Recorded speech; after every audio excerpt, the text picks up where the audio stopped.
Kung walang ano, ako nag-order? Ay, sinend ko sa akin. Sabi ko kung gusto mo, sabi mo, di ba ayaw mo nga. Hindi naman ikaw daw makakaubos. Sige.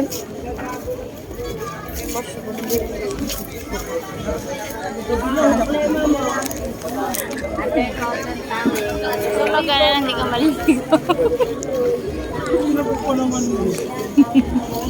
Ito, iya, patos. Bumili ka kasi dyan ng ano yun, may tagsisigwanda yata niya yung pang sa ano. Diyan.